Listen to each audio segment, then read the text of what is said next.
Good afternoon, students. Welcome to the class on colloids. Today we will discuss about charge on the colloidal particles, electrical double layer, and then we will discuss about the stability of colloids. Now, how these colloids will get a charge? As we have discussed earlier, the charge on colloidal particles is due to the preferential adsorption of either positive or negative ions on their surface. If the particles have a preference to adsorb negative ions, they acquire a negative charge. If they prefer to adsorb positive ions, they'll get positive charge. So particles absorb chemically related ions on their surface. Particles absorb chemically related ions on their surface. That we can also call it as a common ion. Common ion. So the common ion will be adsorbed on the surface of the colloidal particles.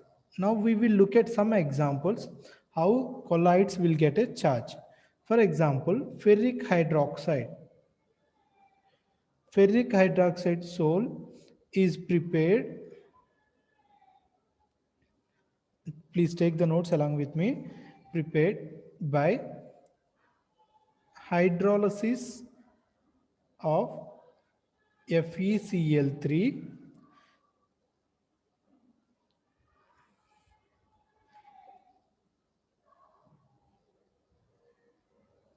which is positively charged.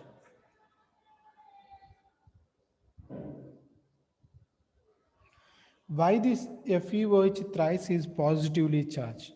First, we will write the equation. When FeCl3 is hydrolyzed, that means when water is added to FeCl3, OH will be added to iron and H will be added to chlorine. So it becomes FeOH thrice. Three chlorines will get 3H plus ion, so it becomes 3HCl, and iron takes 3OH, so it becomes FeOH thrice plus HCl. Here, if we have little excess of iron ions, if you have a little excess of iron ions, then what happens? Ferric hydroxide is an insoluble material, so immediately it gets precipitated.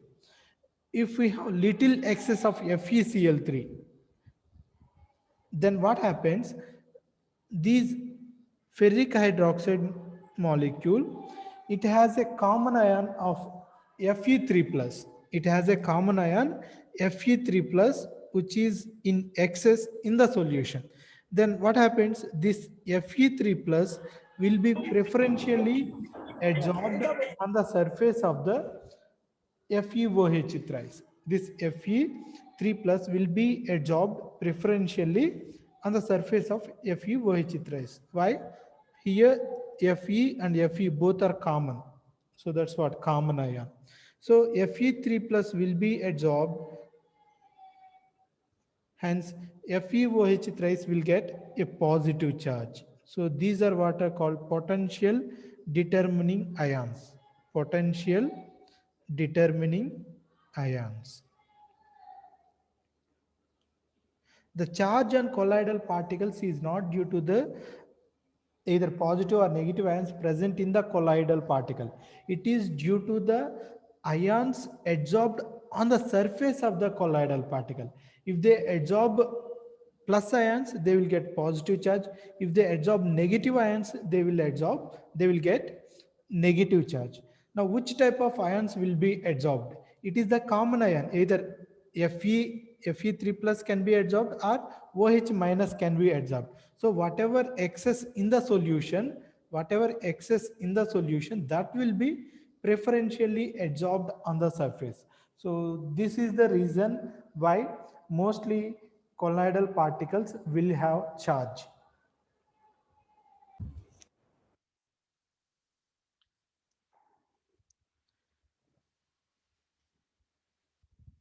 This is arsenic sulfide. Generally, arsenic sulfide colloidal solution, these colloidal particles will have negative charge. The negative charge is due to the preferential adsorption of sulfide. S minus 2 is called sulfide ions on the surface of arsenic sulfide.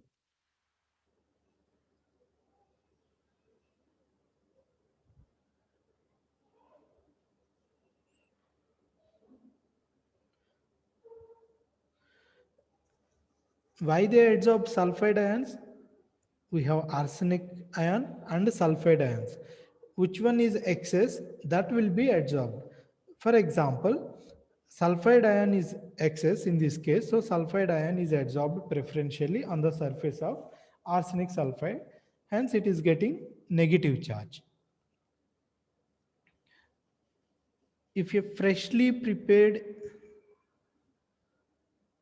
stannic oxide or tin oxide is peptized, what is peptization? What is peptization? By a small amount of HCl, then the soul is negatively, then the soul is positively charged.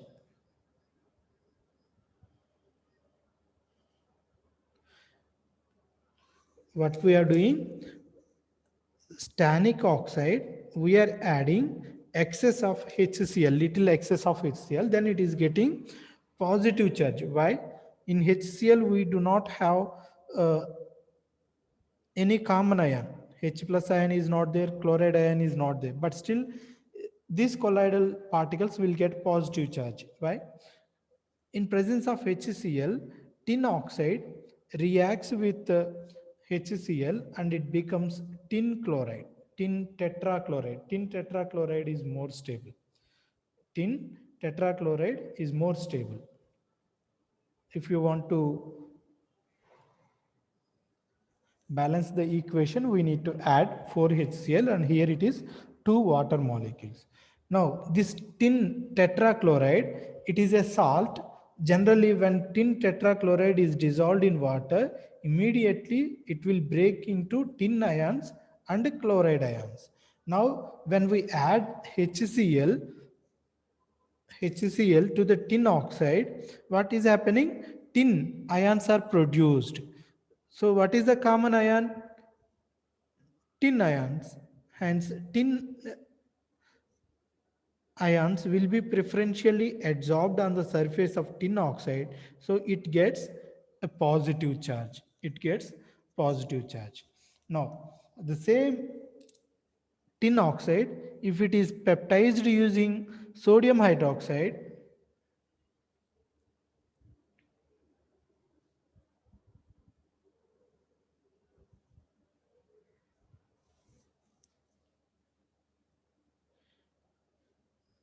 what is peptization?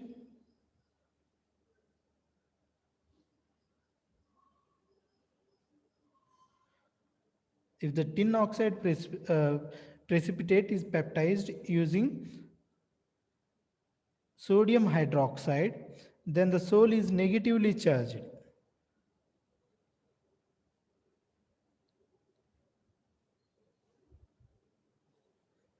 Peptization means conversion of a freshly prepared precipitate into colloidal solution is called peptization. Now, in tin oxide, we do not have Na plus ions or we do not have OH minus ions. But how it is gaining negative charge? In presence of sodium hydroxide, tin oxide will be converted to sodium stannate. Tin oxide will be converted to sodium stannate, SN2O3. sodium stannate. Sodium stannate, when it is an ionic compound. When it is dissolved in water, it breaks down to Na plus ions, Na plus ions and stannate ions, to Na plus ions and stannate ion. Sorry. So when tin oxide is treated with sodium hydroxide, it generates sodium stannate. Sodium stannate is a ionic compound. When it is dissolved in water, it breaks down to sodium ions and stannate ions. Here the common ion, sodium ion and stannate ions, among these two, the common ion is stannate ion. So stannic oxide will preferentially adsorb stannate oxide on its surface, so it gets negative charge. It gets negative charge.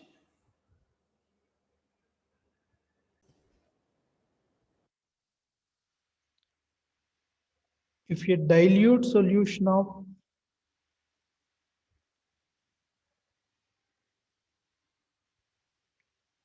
silver nitrate is added to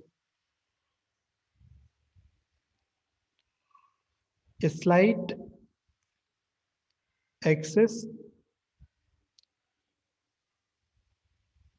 of dilute solution of sodium iodide,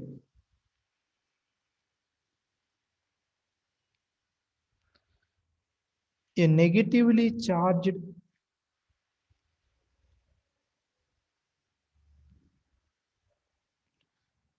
soul of silver iodide is formed. So what we are doing, we are adding silver nitrate solution to sodium iodide. Here sodium iodide is in excess, little excess. Then what happens? First of all, we will look at the reaction. Here sodium, silver and iodide. Silver halides are very stable. So silver and iodide will get precipitated. It looks like yellow in color. Silver iodide, yellow in color. Then sodium nitrate. Sodium nitrate is a salt. It is soluble. Silver iodide is insoluble, whereas sodium nitrate is soluble. So it is in the solution. That means it will be like Na plus and NO3 minus ions in the solution. Now, what is excess? Silver iodide is precipitated. Here whatever silver is there, it will be reacting with iodine and it will be completely converted to silver iodide. Here iodide ion is excess, sodium ions and iodide ions are in excess, sodium ions and iodide ions. Now we have a precipitate silver iodide, then it has to absorb either positive ions or either Ag plus ion or I minus ion. Which ion will be absorbed? The ion which is in excess. The ion which is in excess, slight excess of sodium iodide. So iodide ion, silver ion and iodide, any one can be absorbed. Here iodide ion is in excess, so iodide ion will be absorbed. Iodide ion will be absorbed. That is how silver iodide will get a negative charge. Now think about in a reverse fashion. That means silver nitrate in excess, silver nitrate in excess and sodium iodide. Silver nitrate is excess than sodium iodide. Then what is the charge of the colloidal particles? You think about it. What is the charge of the colloidal particles?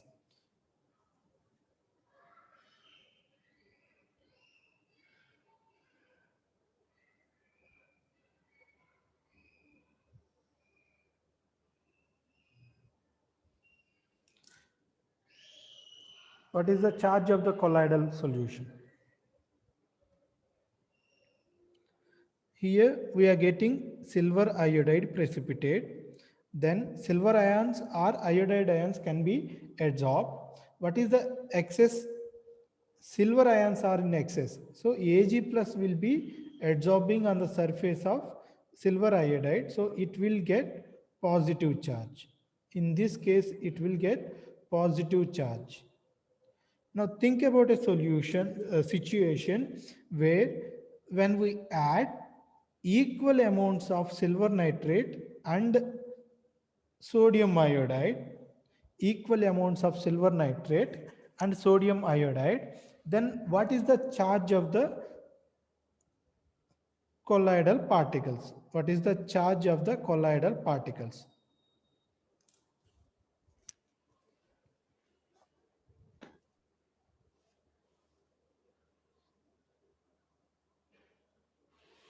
If equal amounts of silver nitrate and sodium iodide are mixed, then what is the charge of the colloidal particles?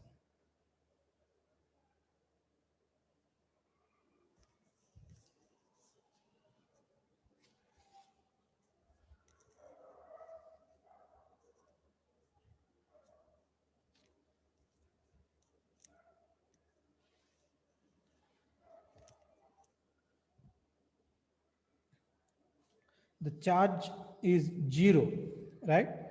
There is no excess silver ions or no excess iodide ions. If there is no excess, then 1 is to 1 ratio of silver and iodide ions will give silver iodide precipitate. Then it is not a colloidal solution also. We will get silver iodide precipitate.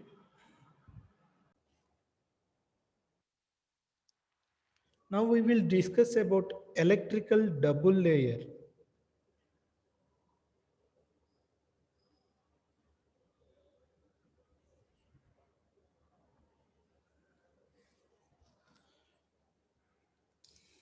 The electrical double layer is explained will be generated in a colloidal solution if it gets a charge. For example, consider a colloidal solution of silver iodide,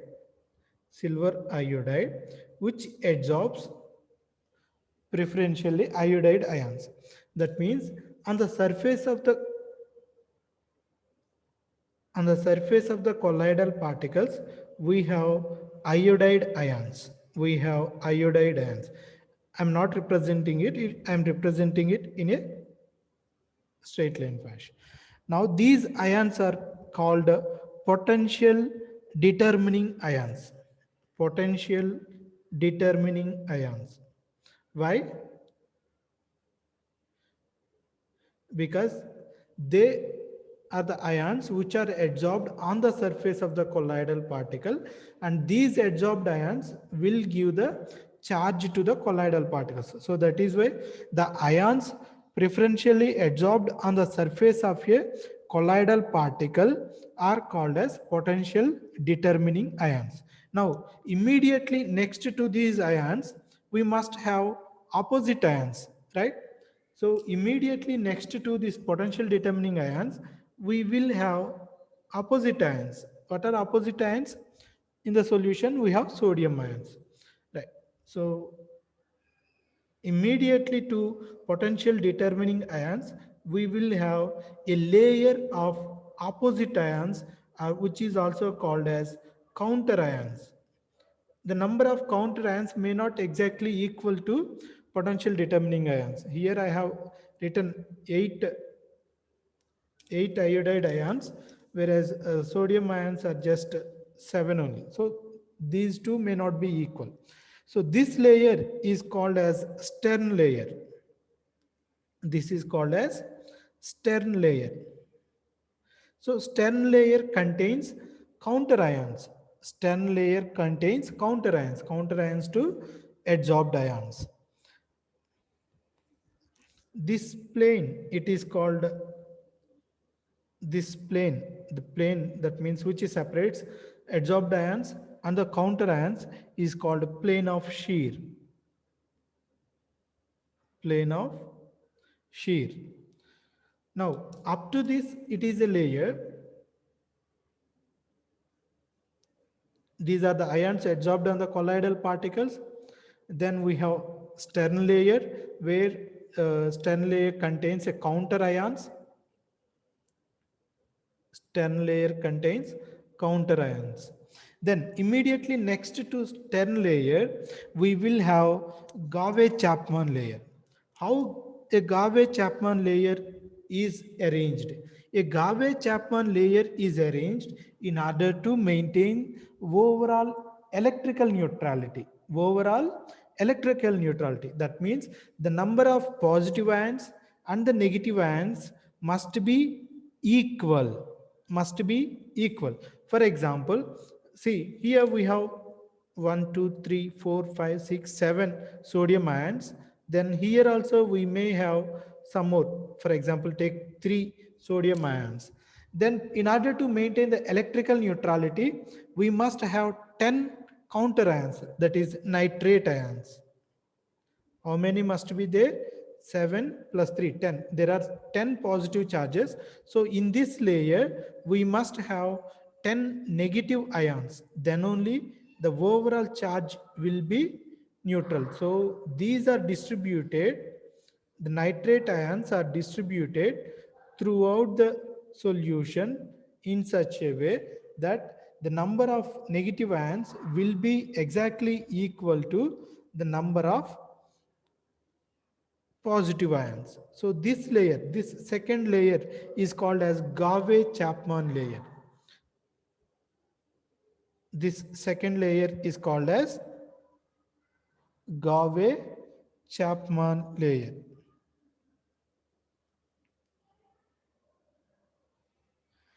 Then after this in the solution, it is electrically neutral solution. So when a colloidal particle is there, it will have some ions adsorbed on it. Based on that, the colloidal particle will get negative charge.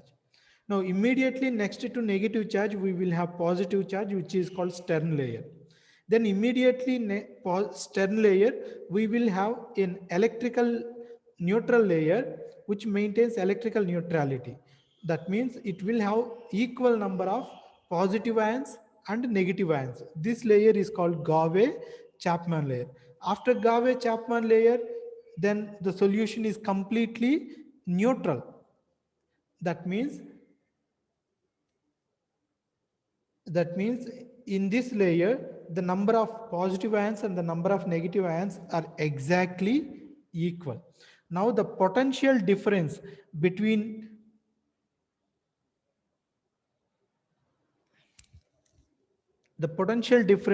is called as zeta potential.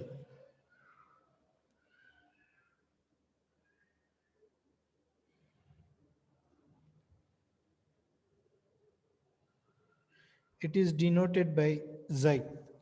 The potential difference between Stern layer and Gave-Chapman layer is called as zeta potential. So zeta potential is very, very important in order to understand the stability of a colloidal particle. Now, if the colloidal particle is stable, colloidal solution is stable, that means it has some charge. If it has some charge, then it generates this Stern layer and Gave-Chapman layer. So these two layers, that means Stern layer and Gave-Chapman layer, these two layers are called as electrical double layer. Electrical double layer. Stern layer and Gave-Chapman layer both are called as electrical double layer. The potential difference between these two layers is called zeta potential, and its value is very, very important in identifying the stability of a colloidal particle. See, Stern layer, which contains counter ions, this is also called as a fixed layer. It is also called as fixed layer. Why? Because they are exactly next to iodide ions. Sodium ions are exactly next to iodide ions. So it is a fixed layer, whereas Gave-Chapman layer is not a fixed layer. It is not a fixed layer, it is a distribution. Generally, in the solution, this electrical double layer will be existed around 100 nanometers from the surface of the colloidal particle. From the surface of the colloidal particle, electrical double layer will exist up to 100 nanometers. But beyond 100 nanometers, we will have completely electrically neutral layer. So double layer thickness will be around 100 nanometers.